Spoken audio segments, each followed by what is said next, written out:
coming out here after 30 years. Yeah, I ain't got nothing, but I'm gonna have something because I'm rich in personality, you know, and I'm rich in love. My family love me, and that's really all that counts.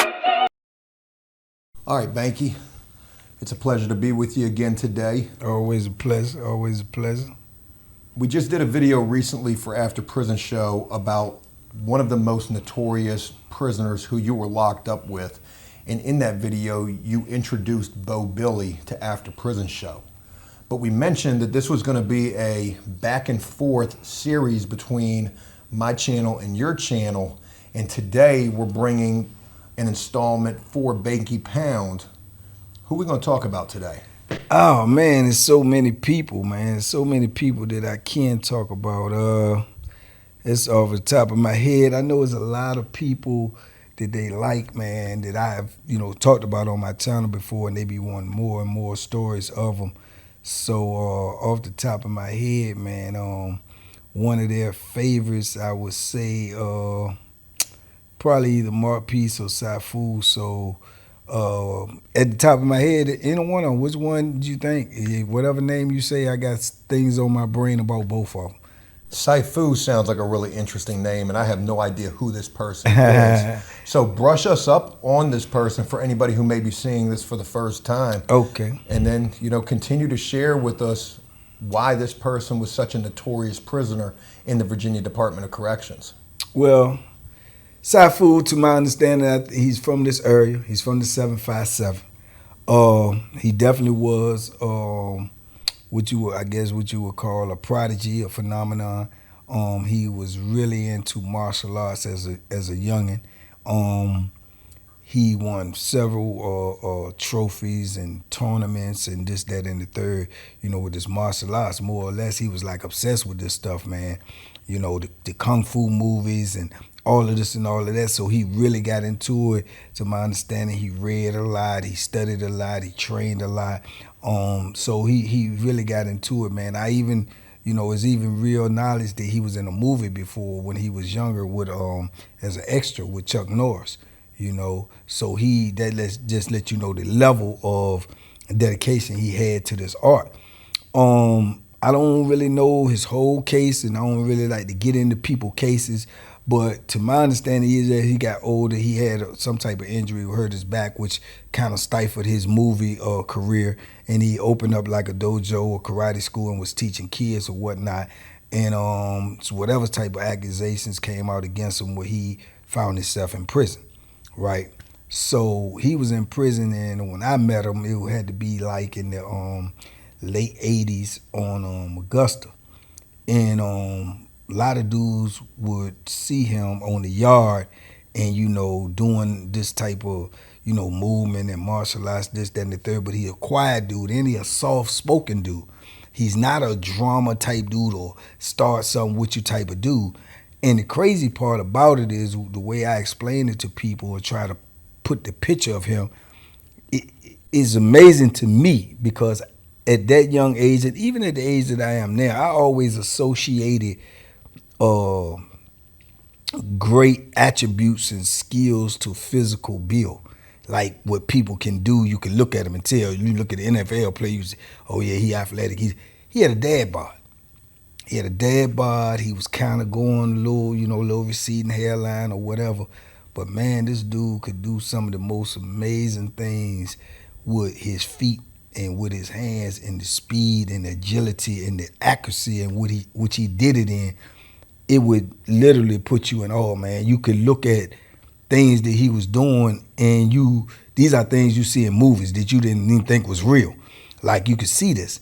And I was just around him, and I got to know him, and I've seen some of these things in real life, man. And like I say, one of the stories that I spoke about before, which still fascinates me to this day. You've been in penitentiary yourself. You know how them doors are, the steel doors. And I can remember being in segregation one time, and he was in segregation as well. He was in segregation quite often, as a matter of fact, because people didn't believe, and he had to actually show people. But I never known him to initiate or start anything. But I do remember being in the hole with him in segregation, and people was, this one in particular dude, was hollering, talking stuff to him, running his mouth to him, because Syfu had put some work in on a couple of dudes out there, and dudes was running his mouth talking about what he'll do to him, this, that, and the third, and he was silent. He won't, like the silent code, he won't even respond. But and the whole dudes is yelling, "Oh, you that, blah, blah, blah," and he don't say nothing. So dudes started talking crazier and crazier as to try to get his attention and say, "Yeah, I'm getting ready to go home anyway, a couple of months. I'm going to do this, I'm going to do that. I'm going to go pull up on your people. I'm going to pull up on your girl. I'm going to pull up on your daughter." Woo, woo, woo. Start saying all this like insane, crazy stuff, to try to rile them up. And when they come to get us out for showers, they take us out for the showers, and they handcuff us and bring the officers, bring us out to the shower, take us down to the shower, open the cage, put us in the cage, take the cuffs off or whatnot. And when they get both showers filled up, then they leave. Come back later when those two people finish and continue the process. Man, when they brought that dude out, take him to the shower, he steady running his mouth as he going to the shower. The police is with him and everything. And then when they leave out, man, you can hear him still running his mouth as he getting the water prep, getting ready to shower, taking his stuff off. And I'm in my room in Seg, and the first thing I heard is, kaboom! Kaboom! It sound like a cannon going off. So I run to the door, look out the door. Man, on about the third or fourth kick, man, it's like, boom! Ka-ka-pow, boom! Pow! Man, that man kicked the door off. He kicked the segregation door off the hinges and came up out of that cell. And if you ain't never seen what terror looked like, all you had to do is look in the dude's face in the shower, because his eyes was like, and he was walking out there, and Syfu was like, "You gonna do what to my daughter? You gonna do what to my family?" And he walking downstairs slowly and methodically asking them this. And he started banging on the cage, "CO, CO," but you was just talking like a killer. And he walked all the way up to the gate, man, and the little slot hole, and he reaching there, grab the slot, and he started jerking it. He said, "You gonna do what?" You like, "No, man, I'm just talking, man. Hey, CO, hey, CO." He was terrified, man. But I'm still in awe because he done kicked the door off. I ain't never seen nothing like that.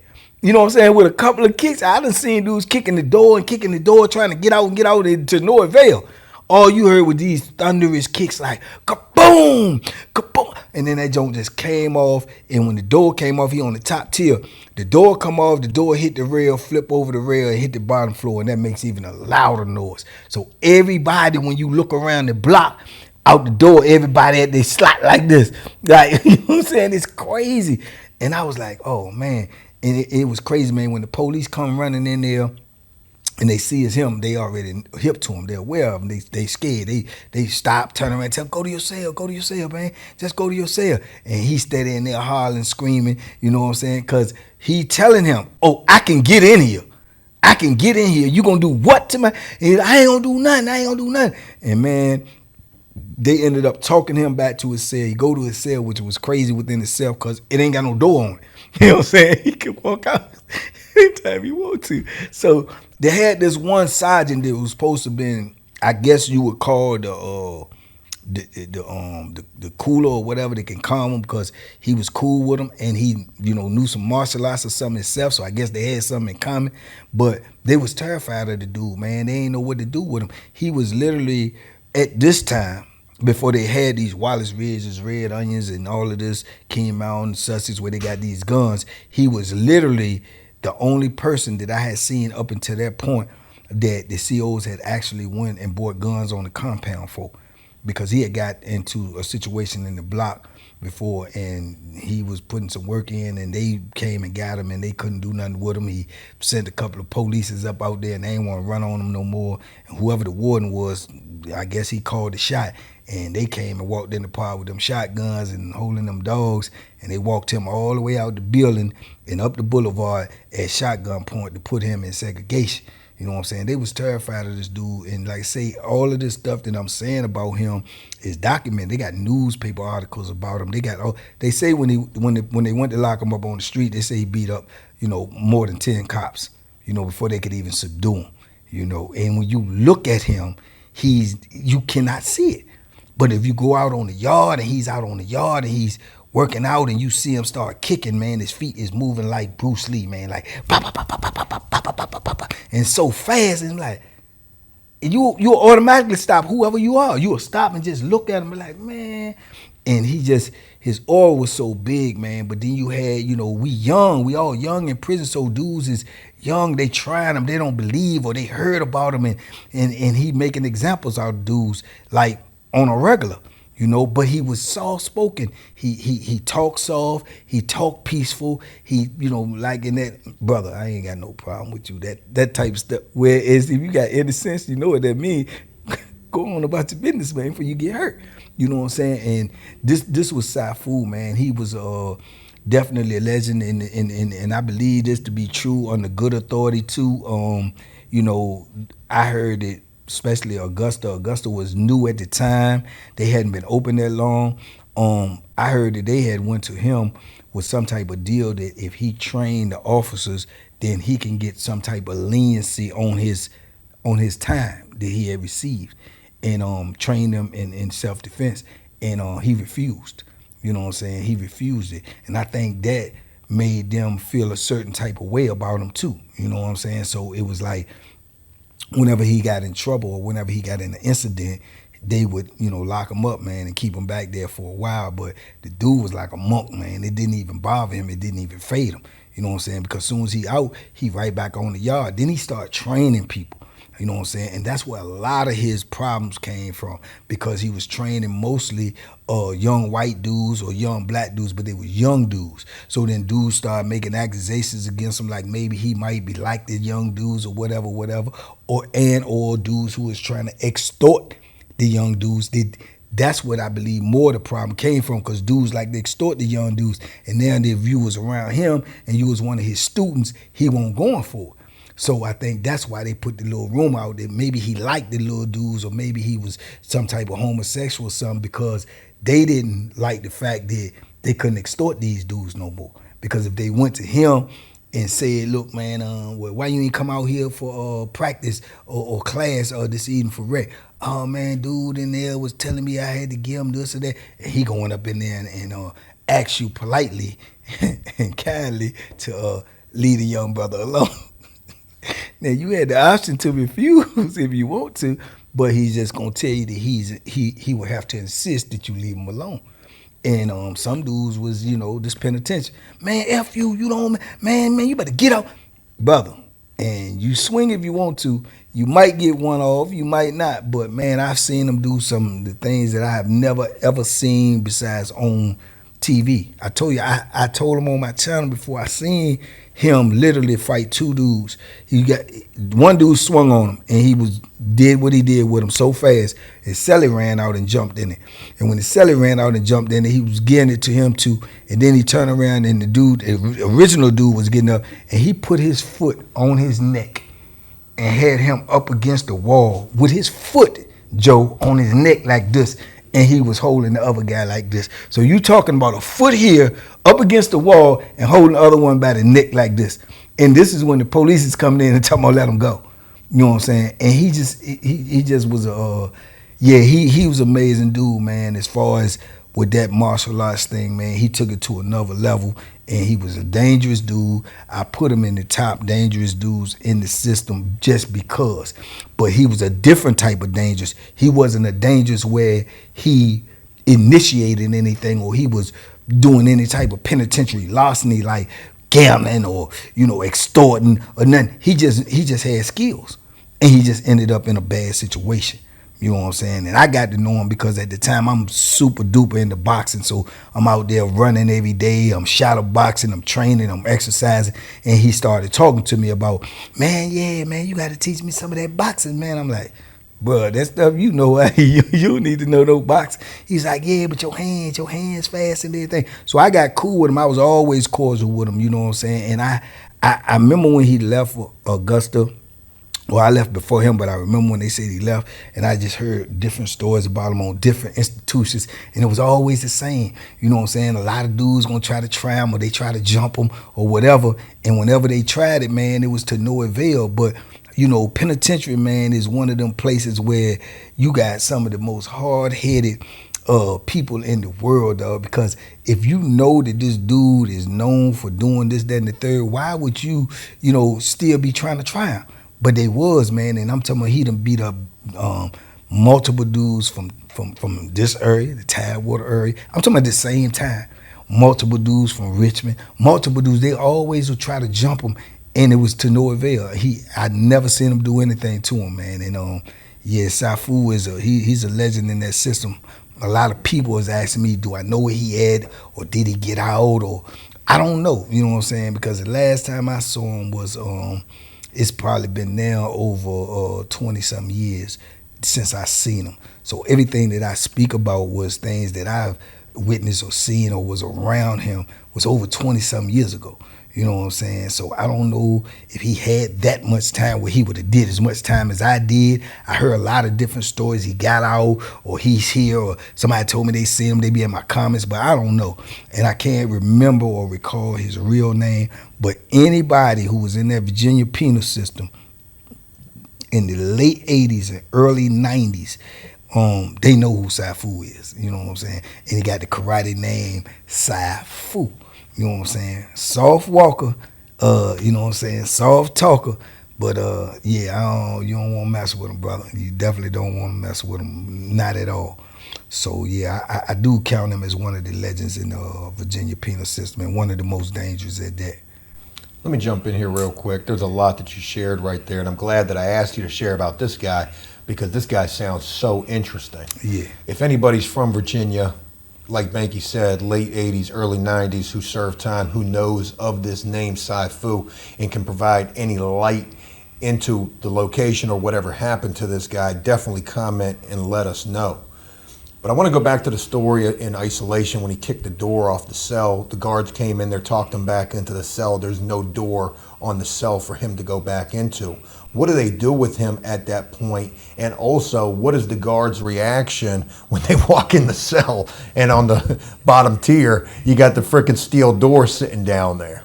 When they walked in, I told you, when they came in, and I guess from the door that they come in, the side door, his door is on the floor right there.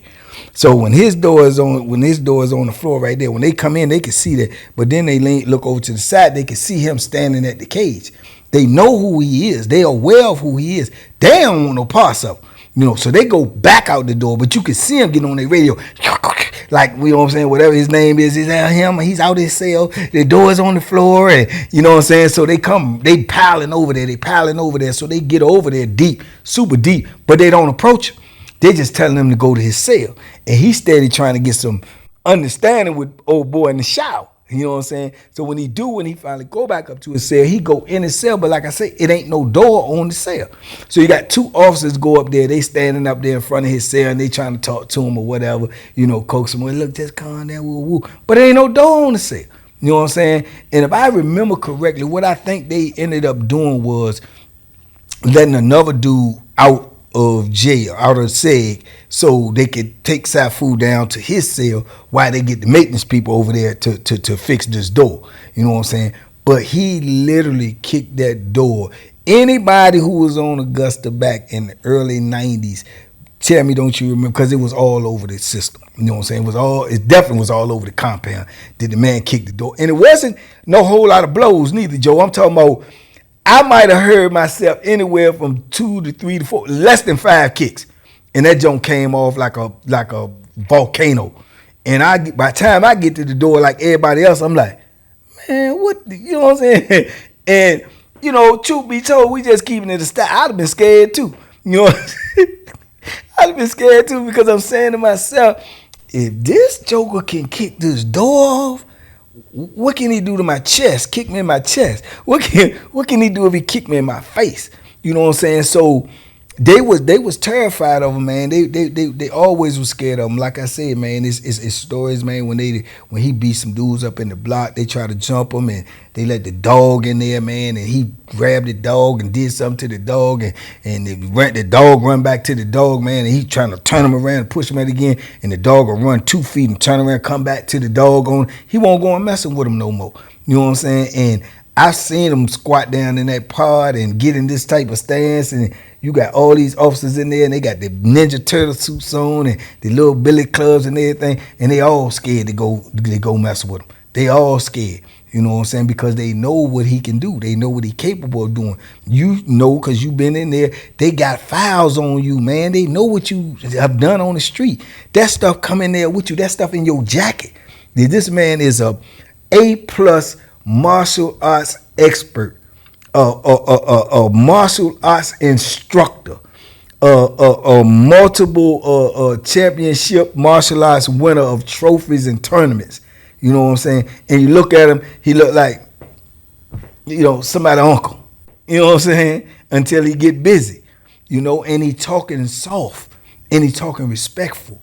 And even when he approach you, he talking soft and respectful. And he not talking, you know, loud or gangster. The loudest I heard him ever talk while I was around him was when he was saying, "You gonna do what to my family?" But he was saying it loud, but he was calm. And he was like, you know, getting his point across. And old boy, I know he got his point across, man. And I'm quite sure when he went home, wherever Syfu family lived there, he probably ain't want to be in that state. You know what I'm saying? Because he felt that fear, man, as he should have. But yeah, man, he's a dangerous dude, man, most definitely, just because of what he was capable of. But not dangerous because normally in the penitentiary, most dangerous dudes are aggressive and they are assertive and they live a penitentiary, you know, gorilla lifestyle. He didn't do that. He just was himself. You know, let's talk about this. The things that you're sharing here are so interesting because of all of that, because he was not the aggressor, because, you know, he was just trying to do his time. But you ran into this guy at some higher level institutions. You didn't know exactly what he was locked up for. You didn't really know, or did you? You know, like, I'm interested to know if you have any insight into what you had heard he was locked up for. You said that he fought 10 police when they were trying to arrest him. Because of the way this guy carried him in the system, it was almost like he was a hero. You know, he's kicking off a door. That's like some superhero stuff. He's protecting the weaker guys, trying to teach them how to defend themselves, which nobody, you know, people were frowning upon that because there goes their money from the extortion. You know, what do you think it was that this guy was locked up for, and do you have any idea on the amount of time he was potentially doing? I do not know how much time he was doing. I allegedly heard that his baby mama had made some accusations against him about a child, their child, trying to get custody or whatever. She made some wicked accusations, and that is what I heard he was originally locked up for.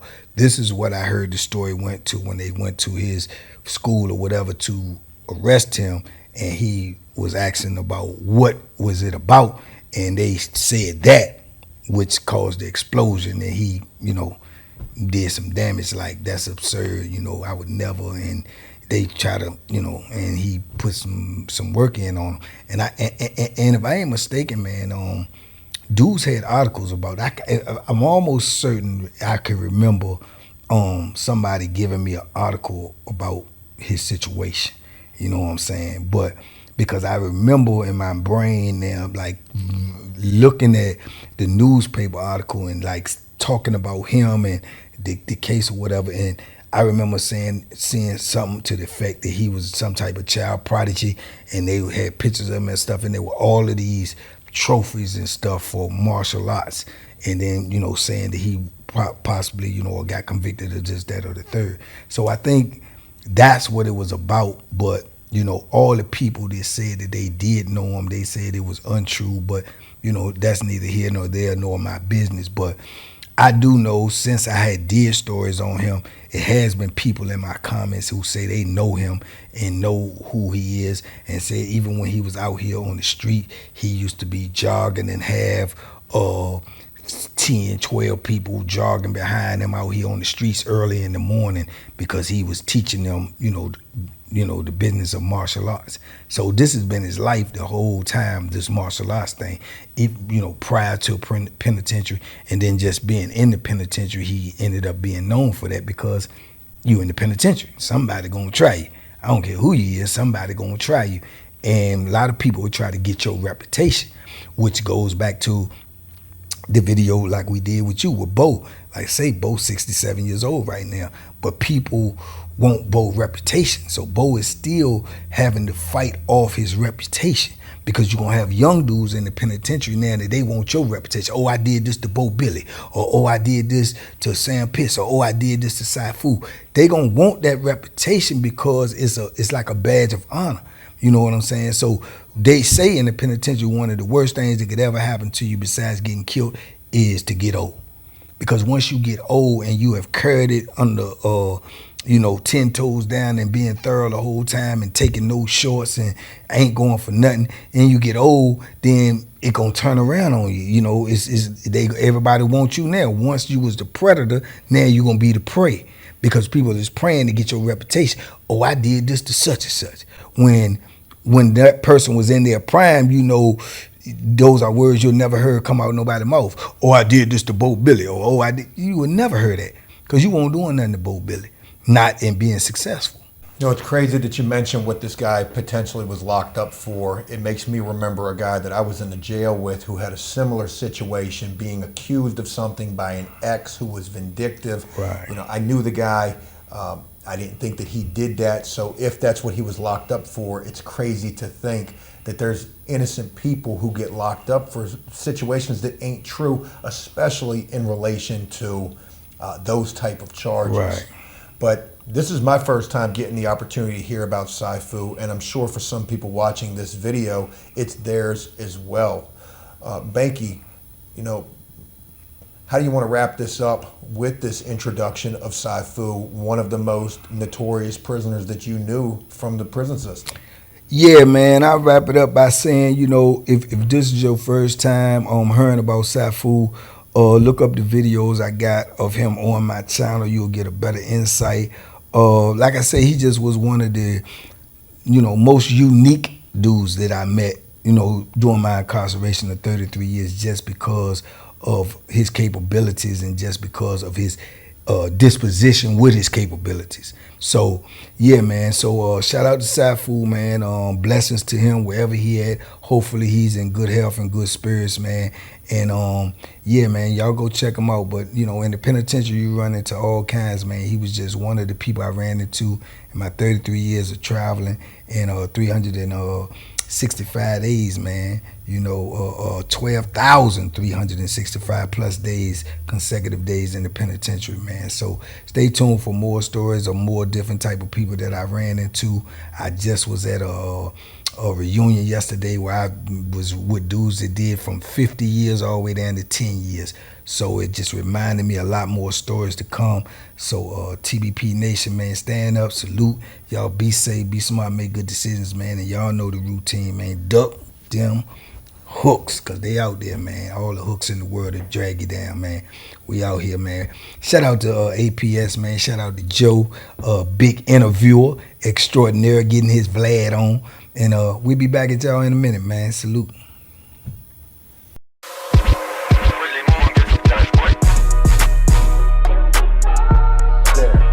The Banky special. Yeah. Pure deliciousness. Pure deliciousness, man. My name is Banky, man. Everybody calls me Banky. That's the name that I got from my grandmother when I was young. I'm coming out here after 30 years. Yeah, I ain't got nothing, but I'm gonna have something because I'm rich in personality, and I'm rich in love. My family love me, and that's really all that counts.